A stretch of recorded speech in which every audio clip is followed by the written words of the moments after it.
तो दोस्तों आज जो है हम बात करने वाले हैं नए स्टॉक की, जिसका नाम है ओरिकॉन एंटरप्राइजेस। और अगर मैं आपकी जानकारी के लिए बता दूं कि मैं जनरली इस रेंज में जो है स्टॉक्स देता नहीं हूं, आपने जितने भी वीडियोस देख लीजिए, बट ये मुझे कुछ ज़्यादा ही अच्छा लगा। और टाइम भी कुछ ऐसा चल रहा है इकोनॉमी का कि स्मॉल कैप्स और मिड कैप्स पे जो है तेज़ी छाई हुई है। और मुझे लगता है कि यार ये टाइम जो है, इसमें अगर इकोनॉमी हमारी ऐसी ही चलती रही तो ऐसे स्टॉक्स बहुत ज़्यादा बूम कर सकते हैं। कारण जो है वो मैं बताऊंगा धीरे धीरे। पहले हम बात कर लेते हैं दोस्तों बिजनेस के बारे में। बिजनेस का कुछ ऐसा है कि ये पैकेजिंग में इन्वॉल्व है, लेकिन जो चीज़ मुझे इसमें अट्रैक्ट करी, ये नॉट ओनली पैकेजिंग में इन्वॉल्व है, इसके और भी बिजनेस है। पैकेजिंग जो सिर्फ इसका 52% पार्ट है, इसमें बहुत सारे पेट्रोकेमिकल प्रोडक्ट्स भी करती है, और रियल एस्टेट में भी है, मेटल एंड प्लास्टिक क्लोजर्स में भी है। इसके जॉइंट वेंचर्स हैं जो मेटल एंड प्लास्टिक क्लोजर्स का काम करते हैं। इसका एक मेरे ख्याल से ऐसा जॉइंट वेंचर है, एक ऐसी कंपनी के साथ है जो लीडिंग प्रोड्यूसर है इसमें, कुछ नीश इंडस्ट्री है कोई शायद, हाँ। द ग्रुप इज द टेक्नोकैप, जो इसका जेवी है एक तरीके से। वो इसका जो है group is one of the biggest producers of tin plate and aluminium closures. तो सीधी सी बात है कि इसने मल्टीपल स्ट्रीम्स ऑफ इनकम जो है बना रखी है, जो कि मैं स्मॉल कैप्स कंपनीज में इतना देखता नहीं हूँ। लेकिन इसमें वो बात मुझे कहीं ना कहीं दिखी कि हाँ यार, ये बहुत ज़्यादा इंटरेस्टिंग बिजनेस है। और इस पर्टिकुलर बिजनेस के पीछे एक पारिजात ग्रुप का हाथ है। पारिजात ग्रुप मेरे ख्याल से एक बहुत ही ओल्ड ग्रुप है और एक्सपीरियंस ग्रुप है, जो कि pharma, medical devices and moulded pulp packaging में भी काम करता है। और सो एक अच्छी ग्रुप की बैकिंग, ऊपर से डाइवर्सिफाइड बिजनेस, ये चीज जो है एक, मुझे नहीं लगता है रातों रात ऐसे बिजनेसेस ग्रो कर जाते हैं बहुत ज्यादा, बट हाँ एक स्टेबली, मुझे लगता है इंडेक्स के सीएजीआर से कहीं थोड़ा ज्यादा जो है उस पर ग्रो कर सकते हैं as far as market cap is concern. और ऐसे बिजनेसेस जो हैं ऐसे होते हैं कि आप रात में जो है आराम से सो सकते हो उनको लेके, आपको कोई जो है चिंता नहीं होगी। ठीक है, जूम कर लेता हूँ, है ना? तो ये है दोस्तों। और अब नीचे जाते हैं दोस्तों, तो मैं जो चीज़ मुझे अट्रैक्ट करी इसकी, वो मैं सबसे पहले आपको बता देता हूँ कि देखिए दोस्तों, इसकी पहली चीज़ जो मुझे अट्रैक्ट करी है वो है इसकी बुक वैल्यू है 65.8 और इसका करंट प्राइस है 25.6।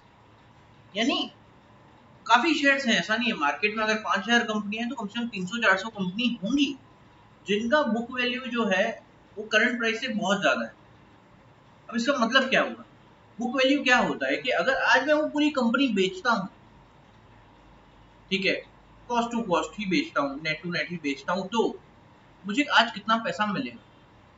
तो आज अगर ये कंपनी डीलिस्ट होती है ना, तो आपको 65 रुपीज मिलने वाले हैं पर शेयर, लेकिन आज इसकी मार्केट में ही वैल्यू इसकी 25 है। तो इसलिए हाई बुक टू वैल्यू, जिनका बुक वैल्यू जो है वो प्राइस से ज्यादा होता है, मुझे वो कंपनी अच्छी लगती है। लेकिन दोस्तों, इनमें मैंने एक पैटर्न देखा है कि मार्केट वाले तो मूर्ख नहीं है जो इस कंपनी को बुक वैल्यू से कम पर ट्रेड करवा रहे हैं। जितने भी कंपनीज हैं जिनका बुक वैल्यू उनके करंट ट्रेडिंग वैल्यू से ज्यादा होता है, उनमें मैंने एक पैटर्न देखा है कि मार्केट को ऐसा लगता है कि इन कंपनियों में जो है वो दम नहीं है, ये कंपनियां ऑब्सोलीट हो रही हैं, इन कंपनीज में बहुत ज्यादा ग्रोथ नहीं है। ठीक है, तो इसलिए इनमें जो है मेरा मेरा एक पर्सनल मानना है कि जब भी आप ऐसी कोई स्थिति देखें तो आप साथ में उसको पी से कंफर्म कर लें। अब आप इसका पी अगर देखेंगे तो 43.8 है, जो कि इसके पूरे सेक्टर में पीयर्स में अगर आप इसके देखें तो इसका सबसे हाईएस्ट पी है। तो जब पी हाई हो तो मार्केट को, देखो पी हाई होना इटसेल्फ सेज कि मार्केट को एक्सपेक्टेशन है कि इस कंपनी में ग्रोथ बहुत है। ओके, मार्केट को लग रहा है कि इस कंपनी में बहुत ज्यादा ग्रोथ है, ये भी हम कह सकते हैं। बट बुक वैल्यू ज्यादा है, ये तो एक दूसरे को कॉन्ट्राडिक्ट कर रहे हैं ये चीजें। तो इसका साफ मतलब ये है कि मार्केट को इसके बुक वैल्यूज पे भरोसा नहीं, मार्केट को इसकी अर्निंग्स पे भरोसा है, लेकिन मार्केट को इसकी बुक वैल्यू पे अभी भी शंका है।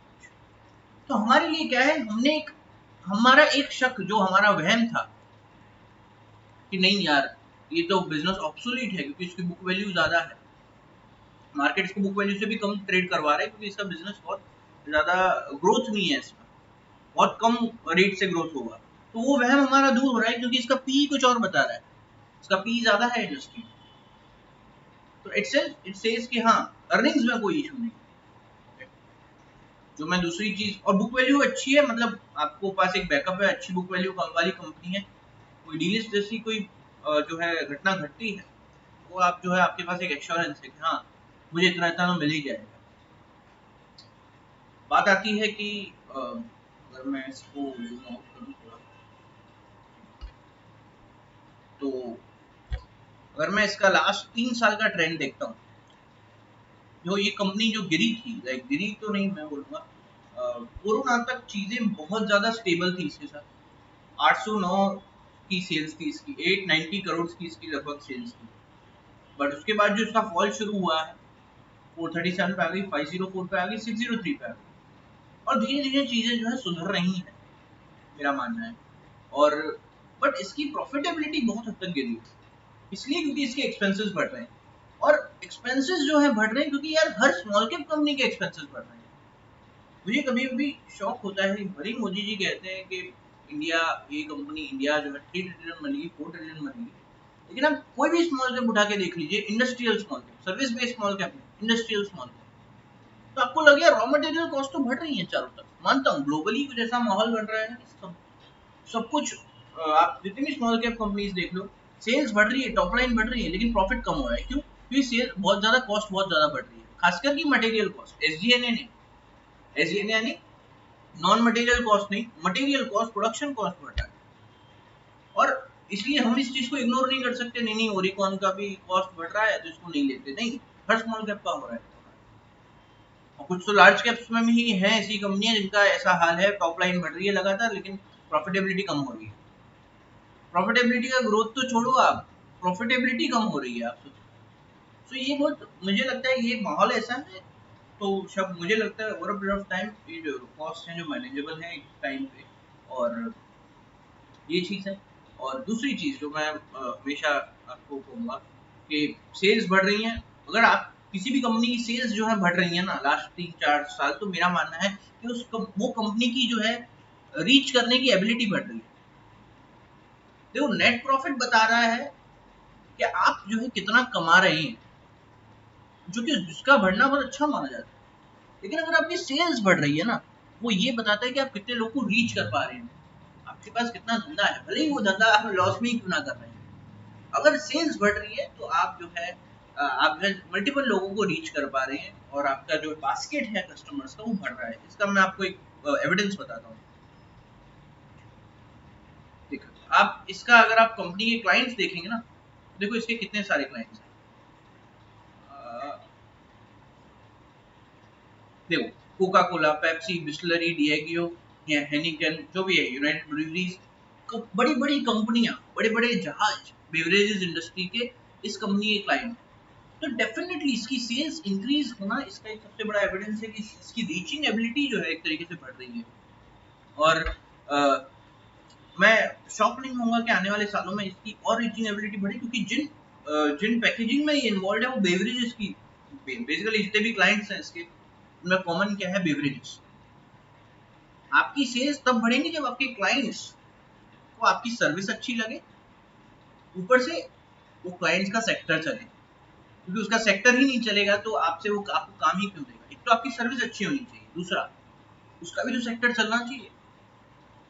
आपको खुश रहना है तो आपके कस्टमर्स की भी लाइफ खुश होनी चाहिए ना, तभी तो आपको काम देंगे। जब बेवरेजेस ही नहीं चलेंगी तो आपका सेल्स कैसे बढ़ेगा। तो ये दो फैक्टर हैं जो आपकी जो है एज अगर आप डाउन स्ट्रीम वाले बिजनेसेस में हैं तो जो है सीधी सी बात है आप मैटर करता है। तो बेवरेजेस इंडस्ट्री, मैं एक मोटा मोटा व्यू दे दूं तो कोका कोला ने रिसेंटली अपने कॉन्फ्रेंस कॉल में कहा है कि हम हमारी जीरो शुगर जो कॉन्सेप्ट ला रहे हैं, जीरो शुगर बेवरेजेस, उससे हम बहुत ज़्यादा बड़े मास को जो है केटर कर पाएंगे। अभी तक आप कहीं भी देख लो शुगर है शुगर है शुगर है, लोग बेवरेजेस से एक तरीके से किनारा कर रहे हैं। लेकिन जो जीरो शुगर का कॉन्सेप्ट आया है बेवरेजेस इंडस्ट्री में, ये पूरी बेवरेजेस इंडस्ट्री को जो है रेवोल्यूशनाइज कर लेगा। मैं इतना तो कह सकता हूँ कि कोई इंसान बेवरेजेस छोड़ नहीं सकता, और खासकर की ऐसी इकोनॉमी जो बूमिंग है।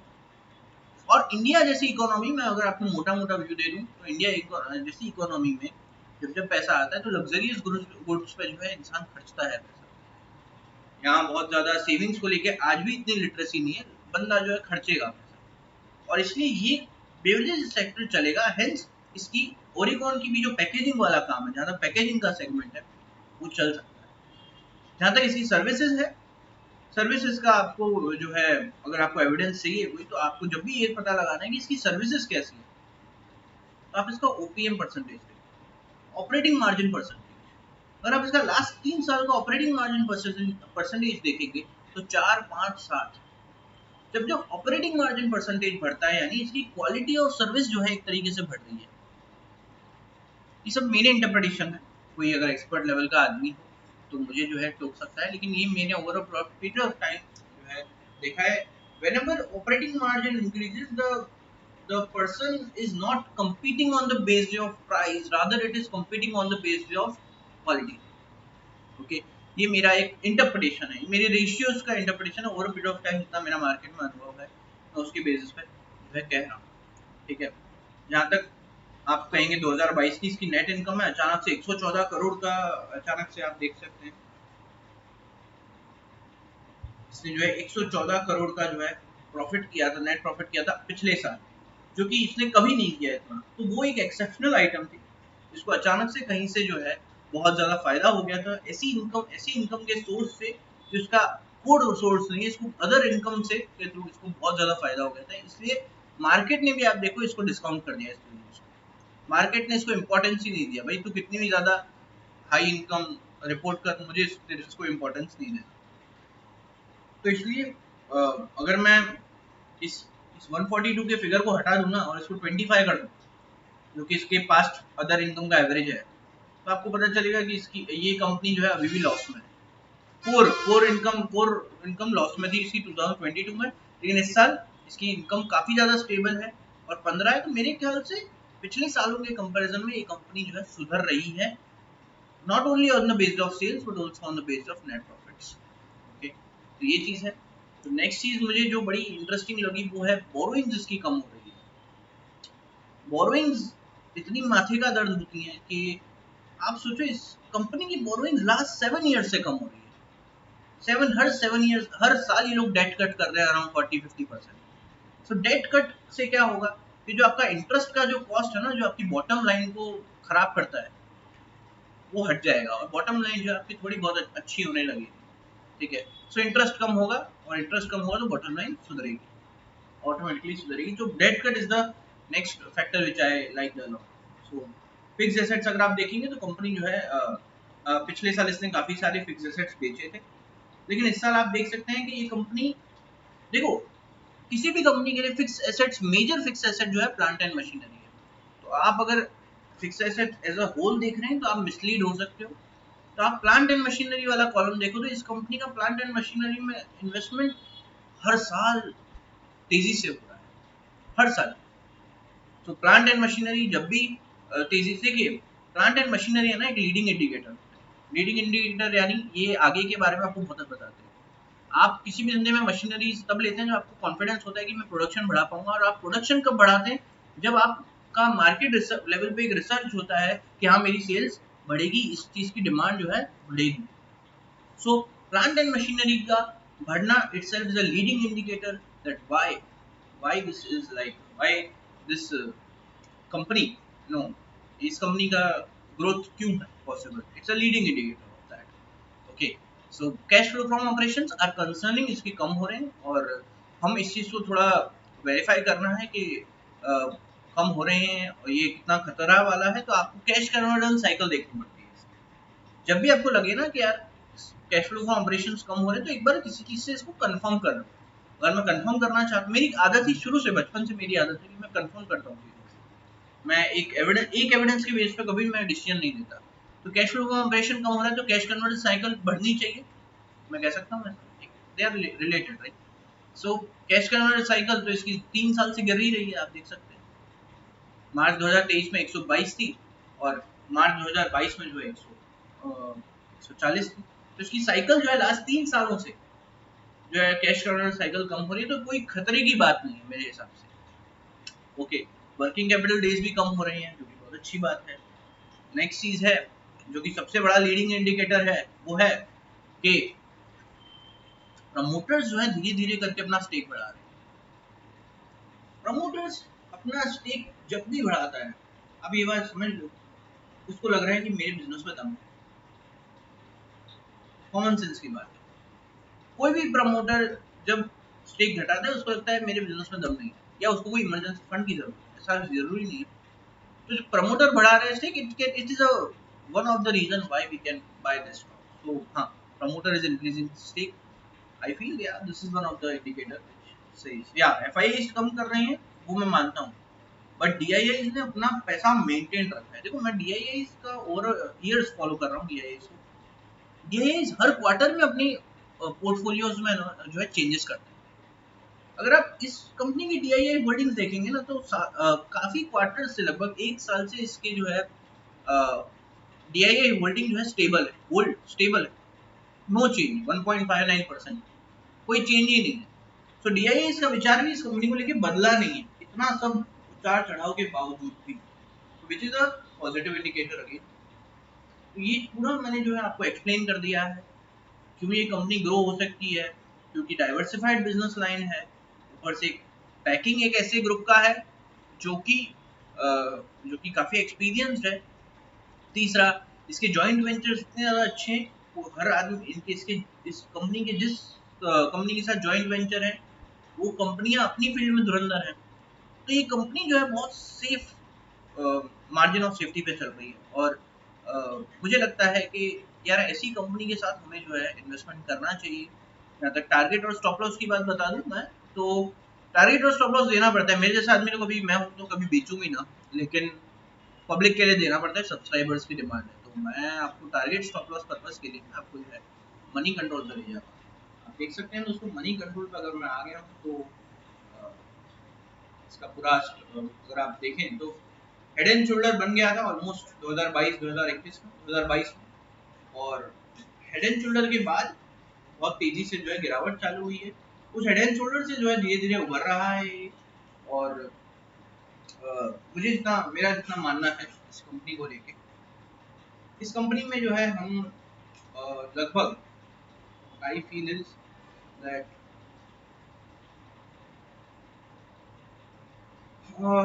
13 रुपए का जो है स्टॉप लॉस हो सकता है। कंपनी अभी करंटली ट्रेड कर रही है कुछ 25.55 पे। मैं आपको एंट्री दे देता हूँ, 26 रुपए पे एंट्री इसमें करनी है। So first entry is 26 rupees, stop loss is around 13 rupees, और टारगेट कैन बी अराउंड, मैं अगर देखूं तो जनरली मेरा रिस्क रिवॉर्ड में इक्वली रखता हूँ, बट टारगेट जो है आप रेजिस्टेंस पे रखो। जो इसका हेड एंड शोल्डर बना था ना, जहां इसका हेड एंड शोल्डर बना था 2022 में, उसका रेजिस्टेंस जो था, लगभग दोनों शोल्डर्स का जो शोल्डर्स की हाइट थी, आप उस पर अगर उसके अराउंड आप अगर स्टॉप अपना टारगेट रखेंगे तो अच्छा होगा। तो 39 रुपीज का जो है हम टारगेट रख सकते हैं। सो इट्स 13 रुपए का प्रॉफिट है, 13 रुपए का रिवॉर्ड है, और 13 रुपए का स्टॉप लॉस है, which is around 1:1 risk reward ratio. तो दोस्तों ये है मेरी तरफ से ओरिकॉन एंटरप्राइजेस। कोई भी डाउट हो बेझिझक आप मुझसे पूछिए, 10 बार पूछिए, 15 बार पूछिए, लेकिन आपके दिमाग में कॉन्सेप्ट जो है क्लियर होना चाहिए। ठीक है, तो कोई भी डाउट हो 6354499576।